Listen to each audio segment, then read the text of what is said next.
आता भाजपमय झालंय असं भाजपकडनं सांगण्यात येत आहे. काय इफेक्ट पडेल का काँग्रेसच्या प्रचार यंत्रणेवर म्हणा किंवा मतदानावर काँग्रेसकडे येणार? निवडणुकीचं वारं सध्या शेवटच्या टप्प्यात आहे आणि शेवटची तुम्ही म्हटल्यासारखं 5 दिवस राहिलेले आहेत. आता या 5 दिवसामध्ये आदरणीय नरेंद्र मोदी साहेब इथे येऊन गेले कालच, आणि तुम्ही म्हणताय तसं वारं बिरं काही बदललेलं नाही आहे. कारण कुठलंही ठोस आश्वासक भाष्य आदरणीय पंतप्रधान साहेबांनी लातूरकरांसाठी केलेलं नाही.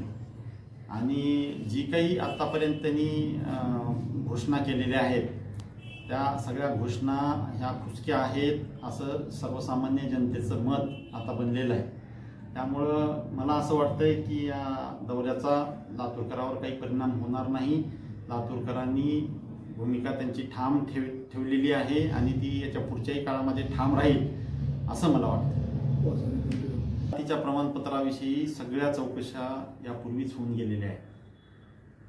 आदरणीय माननीय हायकोर्ट औरंगाबादने सुद्धा या मॅटरमध्ये डिसिजन दिलेला आहे आणि कोर्टाला दोषी ठरवणं किंवा कोर्टाला चुकीचं ठरवणं हे कुठल्याही पद्धतीने योग्य नाही असं मला वाटतं. म्हणजे काय न्यायालयीन प्रकरण होतं ते, म्हणजे काय ऑब्जेक्शन घेण्यात येत होतं? आता जे वंचितच्या उमेदवारानं ऑब्जेक्शन घेतले ते असं म्हणतायत की तुमच्या वडिलांच्या नावावर जातीचा उल्लेखच नाही नावासमोर. उल्लेख नाही म्हणून जात बदलते का, हा माझा प्रश्न आहे. उल्लेख नाही म्हणजे जात बदलते का? माझे जे काही कागदपत्र आहेत ते सगळे प्रोसेसमधून गेलेले आहेत. पूर्ण सरकारी प्रोसेसमधून माझं प्रमाणपत्र गेलेलं आहे आणि सगळ्या प्रोसेसमध्ये चौकशी पूर्ण होऊन चौकशी अंतीच निर्णय झालेला आहे आणि ही प्रोसेस मागच्या 30 वर्षापासून चालू आहे. म्हणजे ही आत्ता नवीन झालेली नाही, इलेक्शन म्हणून ती काही केली गेलेली नाही.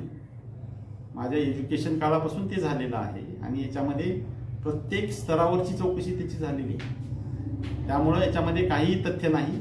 हे सगळं चुकीचं आहे. हे सगळं राजकीय भांडवल आहे. त्याला काही मी व्हॅल्यू देत नाही.